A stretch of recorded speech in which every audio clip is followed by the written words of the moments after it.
Katrina here, and today I'm going to teach you all about exponential rules. We're going to start with the addition rule.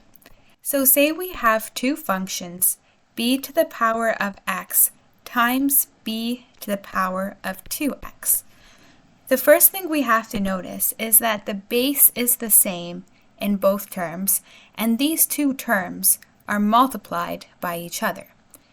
Because the base is the same and because they're multiplied by each other, that means that we can add what's in the exponent. This results in b to the power of x plus 2x, which equals to b to the power of 3x. Let's move on to the subtraction rule.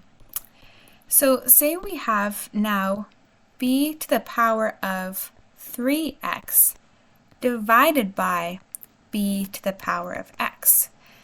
In this case, again, our base is the same, but our two terms are separated by a division. This results in a subtraction between the two exponent terms. As a result, we have b to the power of 3x minus x, which equals to b to the power of 2x. The next that I'm going to show you is the multiplication rule. So in this case, what if we have b to the power of, let's say, 3, and then all of this is to the power of 2? If we have exponents that are being separated by a multiplication or by this bracket, that means that we have to then multiply the exponents together. This results in b to the power of 3 times 2, which equals to b to the power of 6. So these are our three main rules that we see here. If our two terms are multiplied, we add the exponents. If our two terms are being divided by each other, then we subtract the exponents. And if we have a base to the power of an exponent, which is all to a power of another exponent, then we multiply these exponent values. So these are our three main rules. Let's dive into a few more properties of exponential functions to make sure that you're an expert by the end of this video. So say we have b to the power of -1. This is the reciprocal rule. If you have a negative in your exponent, that means you just take the reciprocal of your term. So that means you're now going to have 1 over b. Let's look at another example. Say we have b to the power of -4. That means that we're going to end up with 1 over b to the power of 4. It's that easy. We just flip our term. Okay, what if we have something different? Let's look at another example.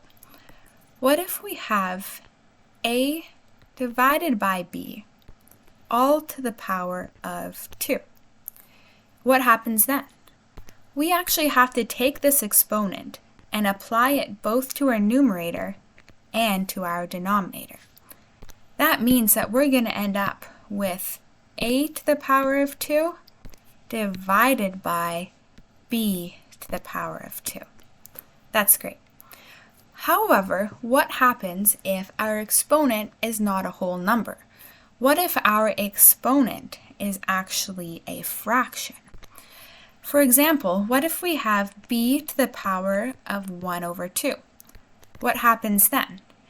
This is actually equivalent to the square root of b. So if we were to have b to the power of 1 over 7, that would be equal to the 7th root of b, and so on.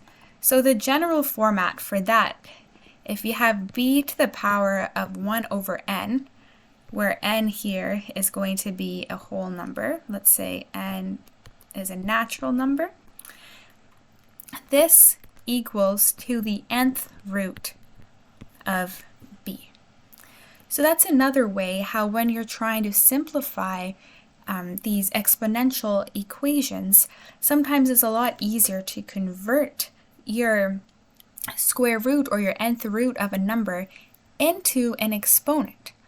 Let's look at an example with some numbers, and we can see just how powerful this tool really is.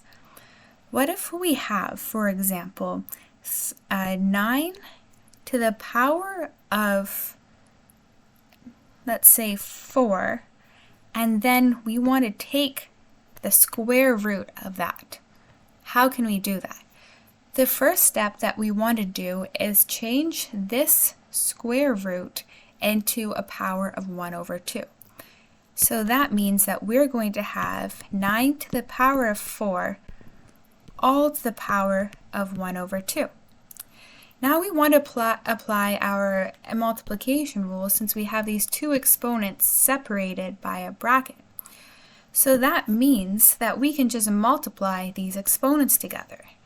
This will result in 9 to the power of 4 over 2.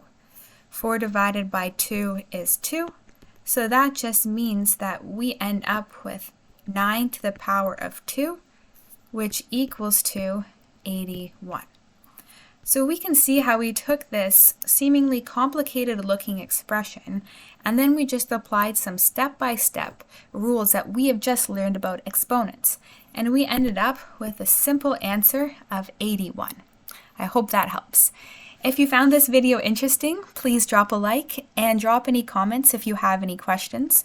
For more fun and easy to follow math videos, subscribe, and I'll see you next time.